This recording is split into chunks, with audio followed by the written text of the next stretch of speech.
Imagine this. You're overworked, undervalued, and stuck in a role that doesn't give you the respect or growth you deserve. That was Gemma Walton, a brilliant PA in a big corporate environment who realised she wanted to do more, be more. And guess what?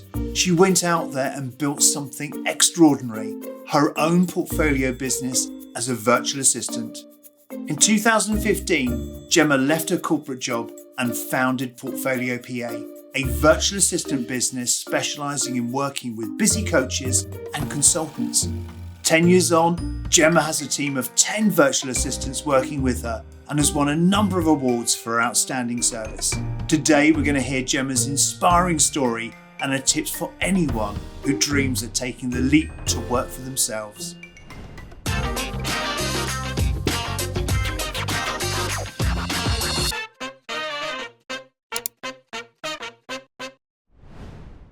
Gemma, thanks so much for spending the time, coming in to talk to us on the Crunch YouTube channel. So great to have you here. Absolutely love your journey, as I would. I love people sort of taking the leap and creating the life that they really want and creating the business around that. So this journey from corporate life to running your own successful virtual business, the audience is going to take a lot from this because I'm absolutely certain that so many people think, oh, I couldn't do that. I hate my job, but I couldn't do that. So I think this is going to be a really insightful piece from all of your learning, all that you've built. So let's start from the beginning. Tell us what made you actually leave that corporate role and go out on your own. Yeah, brilliant. Thank you. Well, firstly, thank you for having me because it's an absolute pleasure. So I been working as a PA for about 20 years, which means I started when I was about 4. But no, so I kind of came out of university as a lot of people do. My mum was a PA and sort of said, oh, that might fit your skill set. I had a degree in English, which was kind of, matched up to that. So I spent a good decade working in kind of big corporates with CEOs, CPOs, that sort of thing. Worked with some really cool brands, and kind of as we all do after university, focused on getting up the corporate ladder. Right, where do I want to be? And then came to 2015, which was about 10 years in, and there was kind of this. I'd always had this rumbling of sort of, I could be more, I could do more, I could do different, I could do what I do now, but for more people. But I'd always kind of been in this postgraduate mindset. I've got to keep going in the corporate machine. And then I worked with a lady who was a chief people officer, and she just blew my mind. She had this massive business brain, and was teaching me about, how to read a P&L, how to do a marketing plan as I was a PA. And it was like an epiphany. It was like, okay, I've learned this. I can now use this to do what I've always wanted to do, which is to do the same job, but in a different way. So yeah, end of 2015, I didn't tell the lady I was working for. I just sort of said, I might want to do something different eventually. And then on Halloween 2015, I thought, I'm doing it. And I resigned, and said, what I'm going to do next is what you've always taught me about, which is start my own business. I will be doing the same role, but it will be for a variety of people, variety of businesses. It'll be a little bit more flexible because what I've been doing, as a lot of people will find, I'd been working long hours. We were working from Chicago right through to Singapore time. So it was a long day. It was pre-COVID. Every time zone. Yeah. So there was no flexible working. It was in the office. And she was great and said, go for it. She kind of said, it's Christmas. It's coming up to Christmas. It's not the best time to quit your job. But I kind of launched into it and thought, I'm at that point where you've kind of learned your craft. You're at the top of your game. Where do you go next, if not out? So yeah, I kind of quit cold turkey, and was getting married shortly after as well, which probably with hindsight wasn't great timing financially and all of that.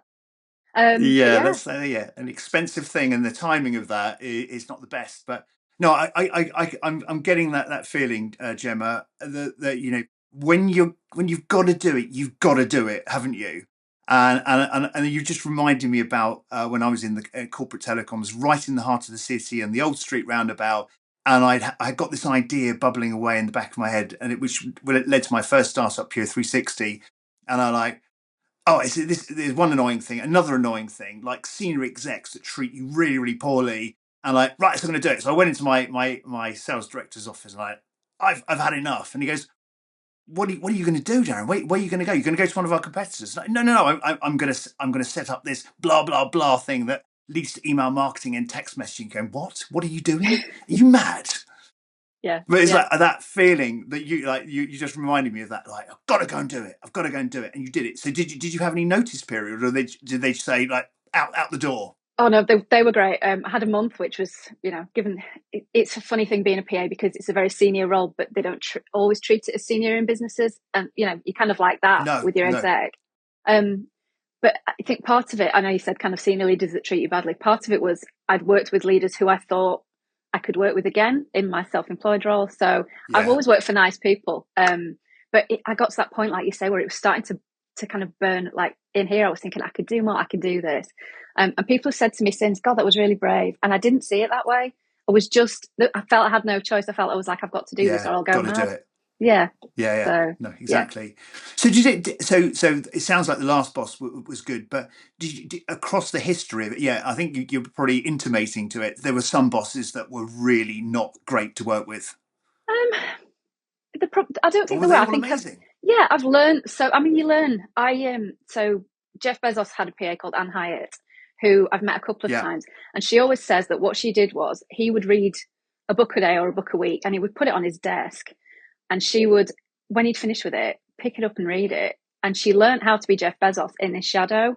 And I think that is what I've done. I've kind of learned from each leader that I've worked with. So I've had different personalities. I've had some big egos. I've had some smaller egos. But I've Yeah. learned so much and it's brought me to where I am today. See, that is a really, really interesting part of the journey. So you had the benefit of these amazing business minds, and you're learning from them, especially that head of people or that senior people person, HR person. You're learning all the way, which set a structure up for you, didn't it? You know, the P&L. That's something a lot of people don't ever like think about or know about, and when they go into business, and of course, crunchers as accountants, we will give advice over cash flows because there'll be great big holes in that cash flow appearing, and they don't know about it. And they haven't got the money saved. They really will hit big black holes in money. So yeah, a lot of advice is required. But you had a lot of this innate knowledge picked up from these business brilliant brains along the way, which is fantastic. Because I thought you were going to say, oh, there was a couple of execs that were really horrible to me, and that kind of fueled the decision.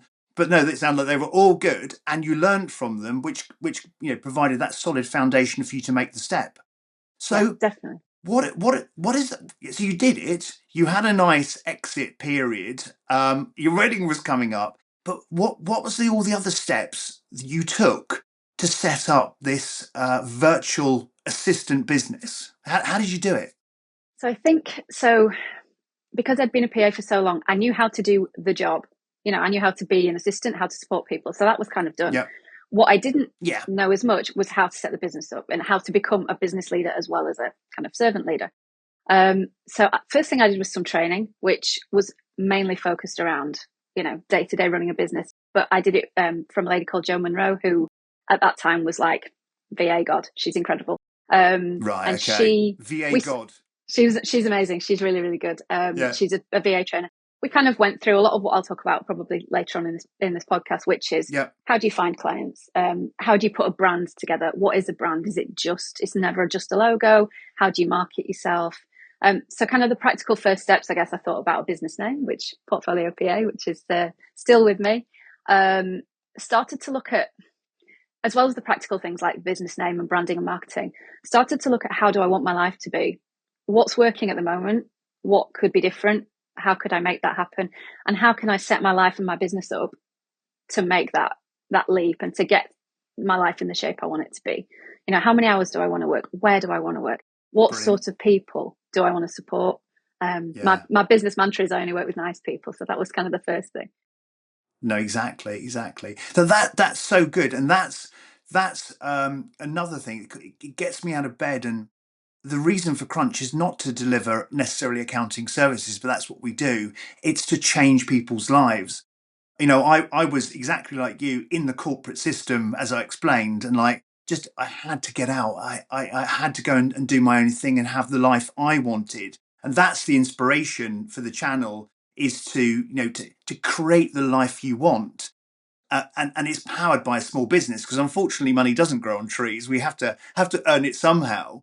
But to create that life you want. And later on in this interview, we're going to back up the fact that it isn't just you. There's many of you out there that have gone from a corporate job to a successful VA business. So we've got Sophia, my own virtual assistant that keeps me on the straight and narrow. I can't use a calendar to save my life.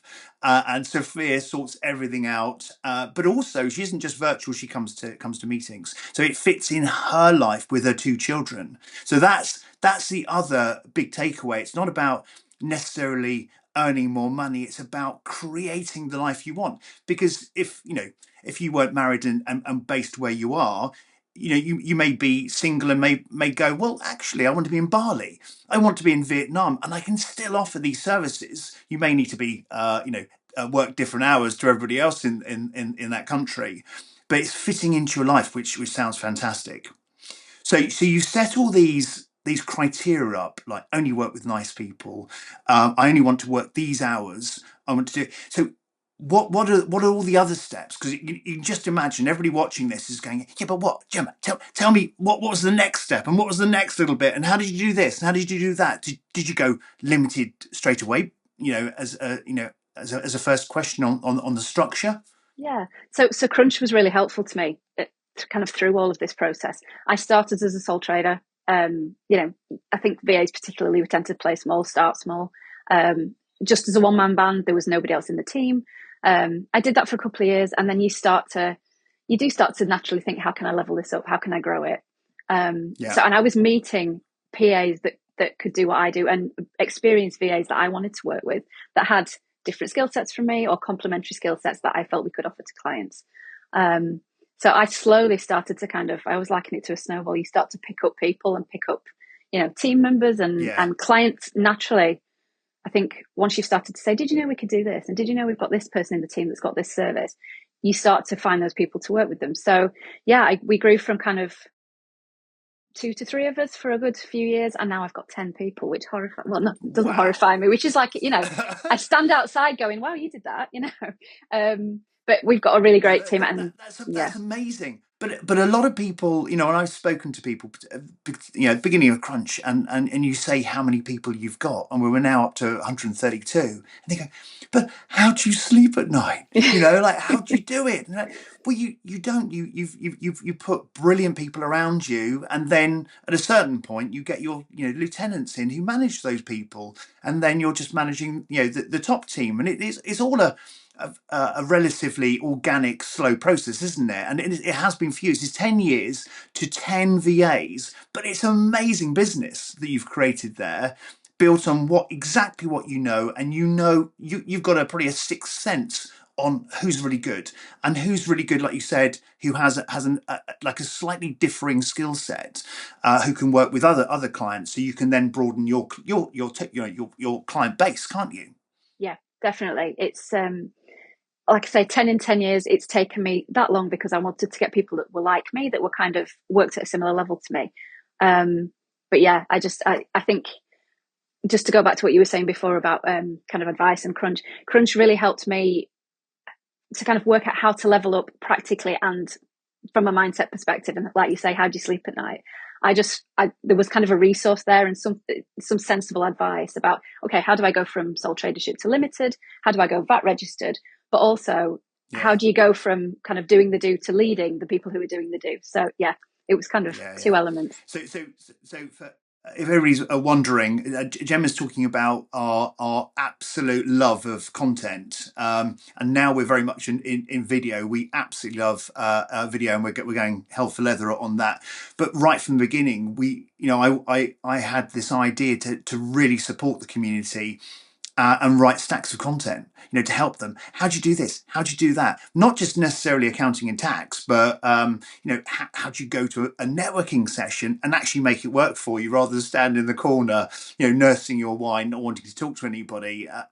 So yeah, so much content. I'm really, really pleased that's been useful. So it sounds like you got a limited company structure. You probably went, VAT registered. You got an accountant in place. You got all the core structure. Now, the core question, and this will probably come up. You can just imagine, again, people are like, yeah, but right, Jim, how did you get the clients? That's So the how million dollar did you get question. Yeah. that? Yeah. Exactly. That's the starting point, isn't it? Because Yeah. that's where the money is. Otherwise, you're going nowhere. Yeah, absolutely. That's the number one thing I get asked. Because I coach people to become VAs the same way I have. I think people think it's about a kind of instant wins, going to networking, shaking somebody's hand, there's your client. And actually, the opposite is true. I always say to people, you want advocates first. So you want to meet people, whether that's in person, pre-COVID as it was, or, a lot of it is online now. You don't necessarily meet people who you think, oh, right, they'll need an assistant. But you might meet people that will, say, oh, have you spoken to Gemma? She's great, blah, blah, blah. And we'll kind of get your name out there for you. But they've got to trust you. So that's the first thing. You kind of work on building trust, on building a reputation as an expert, being helpful, being relevant, engaging with people. It's not one-way traffic. It's not go and shake someone's hand and say, oh, did you know I do admin? It's more about, Yeah. Tell me about your business, tell me about challenges you face and how I might support, and just giving out kind of tips and nuggets and all of that. So I think practically LinkedIn's been great for that. I have done networking as well. But the key thing in all of this is you've got to kind of review periodically what's working for you to make those connections, to find those potential Sure. clients.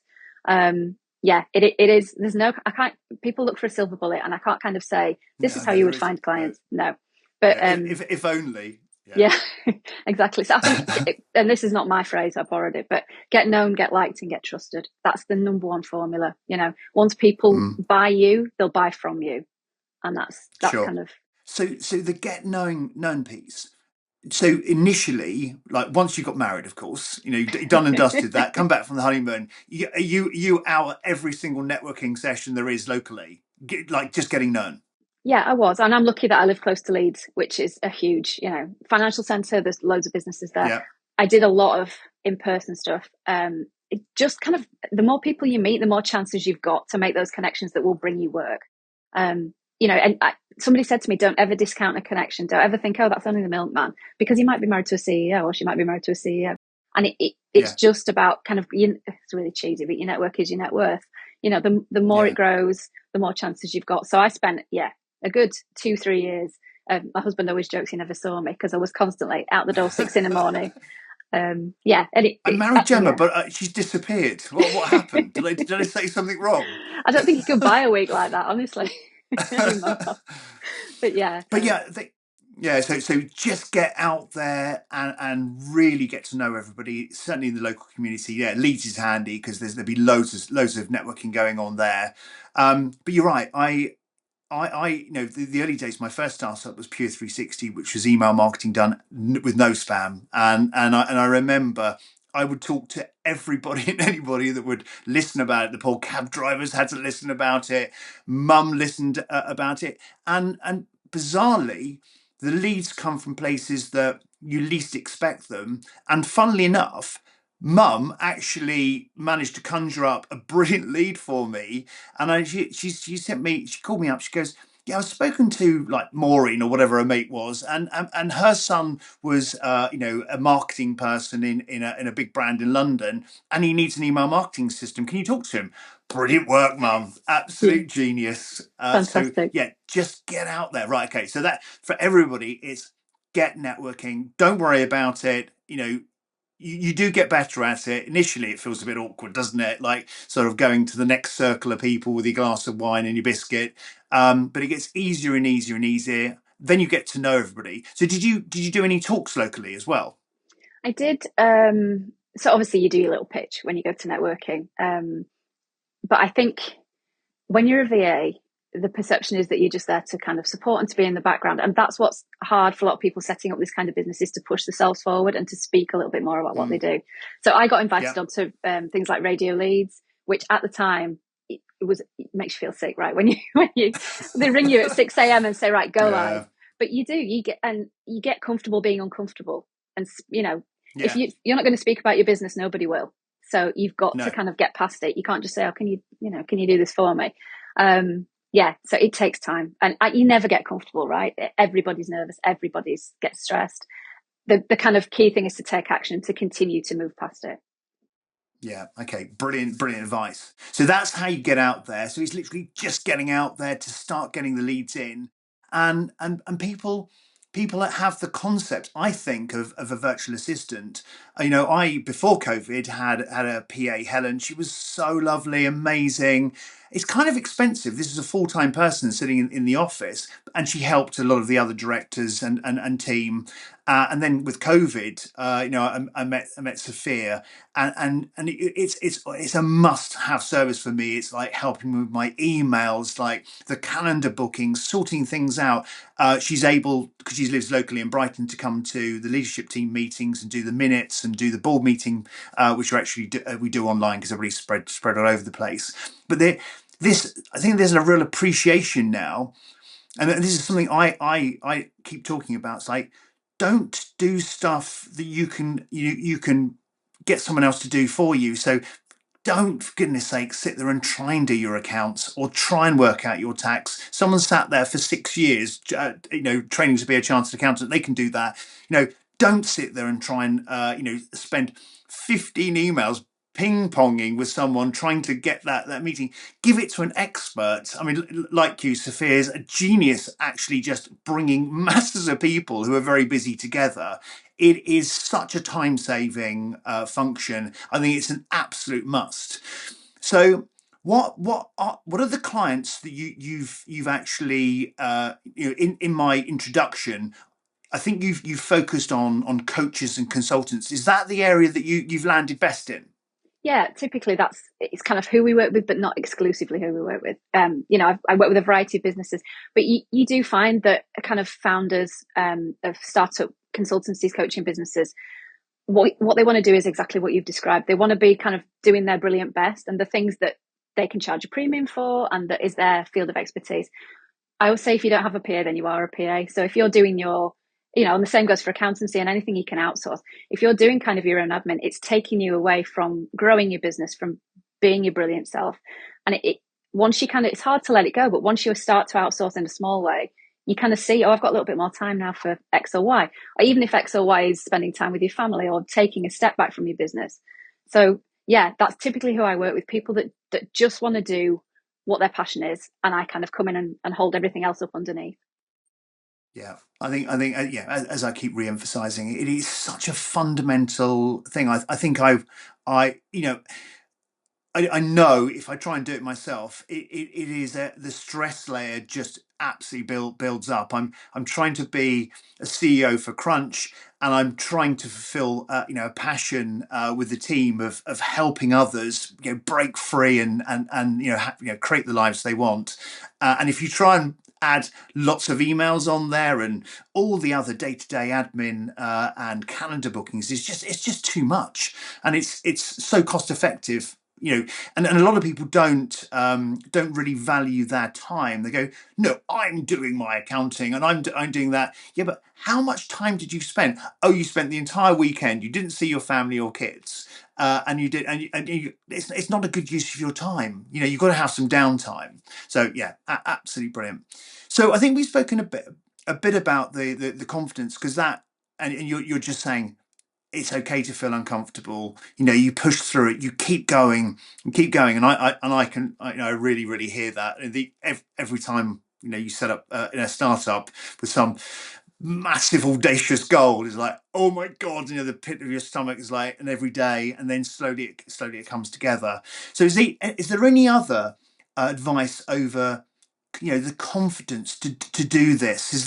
Did you read any great books? Did you have a podcast or something that just really helped you motor through it, or did you just Gemma Walton, I'm going to do this every day. How did you keep that confidence flowing? I think there's two things. So yeah, I'm a big podcast advocate. There are some kind of things that I've listened to where little nuggets. So there's a lady called Mel Robbins, who you've probably heard of, Yeah, and she talks about this 5 4 3 2 1, where if she doesn't feel confident in something or she doesn't want to do something, she just counts back from five and does it and kind of switches her brain off. And I think right. I that like it. yeah, that's what I've done is kind of or tried to do. It's not always perfect, but just to take action, even a tiny action will propel you forward, despite the Yeah, nervousness you might have. And then consistency is the other thing. So consistently do little things that become big things. Just keep pushing yeah, through. It's not, I think people look at leaders in business and think, oh, I could never do that. I could never be that confident. But it's kind of the sum of small parts just to keep driving forward. And you do learn over time that that's where the magic comes from, is to be yeah. braver and to step forward a little bit. But yeah, the 5 4 3 2 1 thing, I do it nearly every day. I do it to get out of bed. Did you do it just before this? Or I do you it probably every didn't need to do morning. it for Yeah. conversation. Oh, really? That's so. I love all that psychology and things. And I've got a personal coach because I think you need it, someone to talk to, and like, how do I solve this? And I've got a set of choices that I work through, almost like goals. And you keep reminding yourself, like, why am I working so hard? What am I doing? What's the big mission? So I think that's brilliant. In fact, I think I might do that next time I have to go on radio or TV. I like go. "Ooh." Yep. Yeah, Just deep breath. it's a little bit nerve wracking, and they have, yeah, as you found, there is no niceties in the BBC. There's something that everybody does every day, doesn't it? And bang, you're on radio to a couple of 100,000 listeners straight away. Yeah. So 5 4 3 2 1, I shall be doing that. So we got the structure, the business. So with 10 virtual assistants running through your business, and you've got your own clients, you you don't have to. We don't have to pry into your private turnovers and profit levels, but you must be in a different place financially, and in a much better place. Yeah, definitely. I think like I say, it's taken years to kind of get where you are. There a Yeah, wet of goes course. around. There are no quick fixes. I think part of it is money mindset as well. Yeah, It's really hard when you've come from employment. I always say it's tricky in the jungle when you've come from the zoo, which is a cliche but true. You kind of in this kind of headspace of I earn X amount because that's what my employers told me I can earn. And then when you're out yeah. there and it's unlimited, it's thrilling and terrifying at the same time. Um, you kind of sometimes I kind of look at it what I'm turning over and I think, geez, that's me. That's me. That I would never have thought It's I'd get you. there. You've done that. Yeah. That's But absolutely brilliant. yeah, but the VAs that I've got in my team, they're kind of on a similar trajectory to me. Maybe they're earlier on in their business, which is why they're still doing like associate work with me. But I think it kind of the more you can unlock it in your mind, and the more you can think, yeah, I deserve this, and I can do this, and again, it's that small steps. It just builds I up, love it. and Yeah. yeah, then you kind of look back at the place you were, and you think, yeah, I feel quite proud of having climbed up this mountain financially and emotionally, and as a business person. That's brilliant, but it's lovely that the organic growth as well that you've created is careful and considered, and you built it up. Very much unlike the dot-com world where they try and bung as many millions in as they can, and it's either super successful or they will purposely fail it. And Crunch has done that as well. No VCs, no private equity. We've only taken the community's money and the team's money and a couple of private shareholders. And I love that organic build. You do it, can really consider, and you build an amazing team around them, and you look after them. Unlike investor fueled businesses that will fire people, willy nilly, and just to have the result that they want at the end, and they don't care about the team.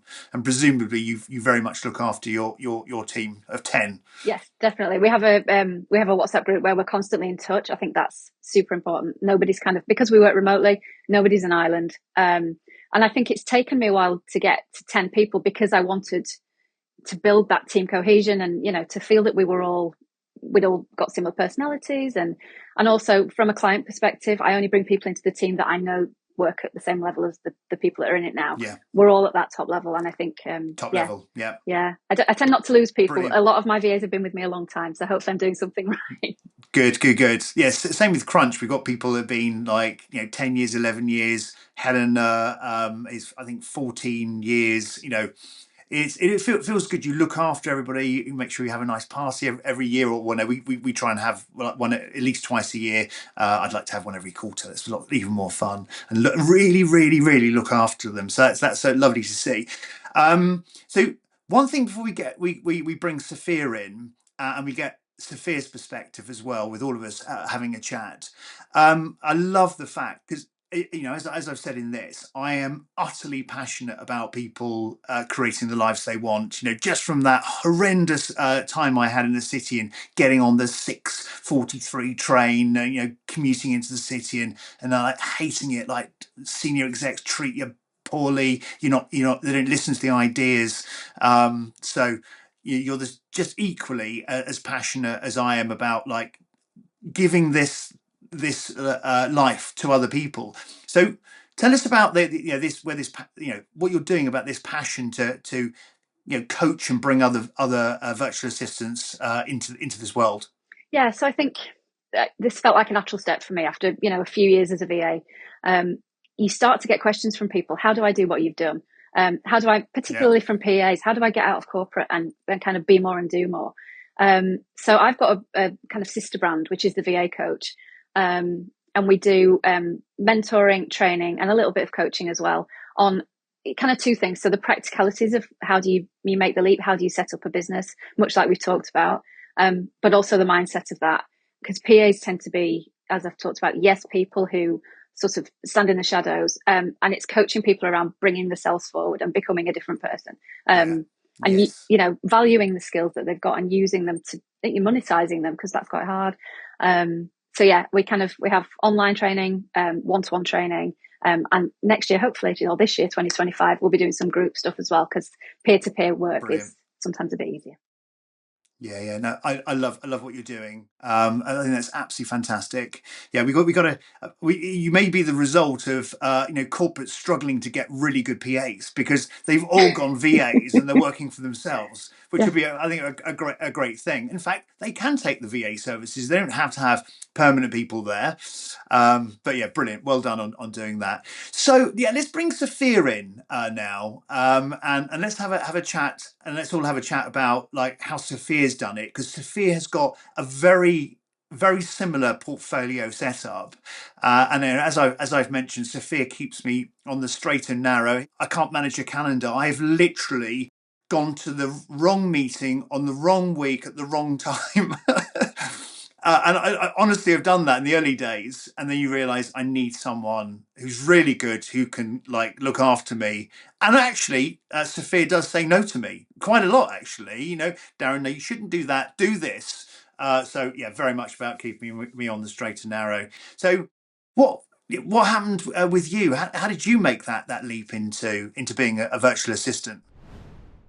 So I was working in a large corporate, and towards the end of that period, I had started to transition to working from home quite regularly because the executives I supported travelled extensively, and there didn't seem much point being in the office when I could work from home, and that gave me the flexibility to manage the rest of my life. I was subsequently made redundant, and everybody said, "Oh, you should start your own business. You're so good, blah, blah." And I really didn't want to. I desperately wanted the security of full-time employment. But it got to the point where I had a newborn, and it really was the only opportunity open to me. So I took the redundancy, I set up my own business. I think I went networking and came away with my first 2 clients in the same evening. Excellent. Brilliant. So that's how I Well done. started. Do you know what? There's a really interesting point in that for everybody that's watching this, is that we yearn for the stability and security of a full-time job, but actually, even more so now, it is the least secure thing out there, isn't it? The most secure is what you've both done, is actually set up your own virtual assistant businesses and created a portfolio to make it bigger. That's rock solid. But at any point, a corporate could go, we're going to have to downsize this. We're going to have to lose these really lovely functions that we have. Obviously, the execs would be up in arms over it, but it can happen. It happened to you. Absolutely, it can happen for any reason. For me, there was a change in management, and the new chap wanted to obviously work closer to home, which happened to be in Amsterdam. And much as that would have been glamorous, the commute would not have been feasible. You would have had a good time. Sure. But yes, so there's just certain times when the universe does something and you have to make the best of what you're given. Yeah, perfect. So how long did it take you before you did, like, Gemma has done, and started creating a portfolio and bringing, finding other fantastic PAs to come in as virtual assistants? So I just took a slightly different path from Gemma. I started off as a virtual assistant. And then what I realized that most businesses I was speaking to needed was help with their communications, with their marketing. So I pivoted Right. to run a marketing communications agency, working with local businesses. Ah, Yeah, okay. so everything from desktop publishing to social media training, newsletters, that kind of thing. And I ran that for a while before I realized that my true love is actually organizing people and being bossy. I think I heard you say that I say no There to you you quite go. regularly. She said it on camera. They call it managing up. It's It's what not I love. bossy. I'm really passionate about it. I genuinely enjoy watching my clients be successful. People ask me what I do, and I say I make people happy for a living. So this is my true love. It's my passion. And I scaled back. I took a job actually employed in a virtual assistant agency, which was great for a couple of years. And then I decided I really value the flexibility that running my own business brings me. I can choose who I work with. And I do. I'm very lucky now that I'm be able to be very selective with the clients that I take on. All of my work now is word of mouth. Every client I'm working with has come to me on a personal recommendation from someone else. And I have the flexibility. I have two small children. I have dogs. So I have an active lifestyle, and I'm able to juggle everything working from home. And I'll get to work on some fantastic projects with some really excellent clients whose success I'm deeply invested in. No, it's fantastic to hear, and yeah, the fact that it actually fits perfectly in your life, which is and fits perfectly in the client's life as well. And that's often what people don't think. They think they're going to be working all hours under the sun, and maybe sometimes there is a client project that you do need to help out on that Absolutely. requires that, but not as Gemma. I think you hit a number of points. In fact, that range of time zones, what was it, San Fran to Singapore, was ludicrous, and you're having to stay in the office. The hours you must have worked was ridiculous. And did they pay overtime? Absolutely not. No, but you do it right because you're working with an exec, and Yeah. that's their role. But yeah, the chance to kind of set your own life up how you want it is the magic, really. Yeah, exactly. So this fitting into your life, and that's, yeah. Again, people don't realise that you do imagine you'll be working absolutely flat out, and you can if you want, but you can create exactly the life you want, which you both done. How many hours I want to work, who I want to work for, and I'm not going to work for any painful people. I only work for people I really enjoy working with.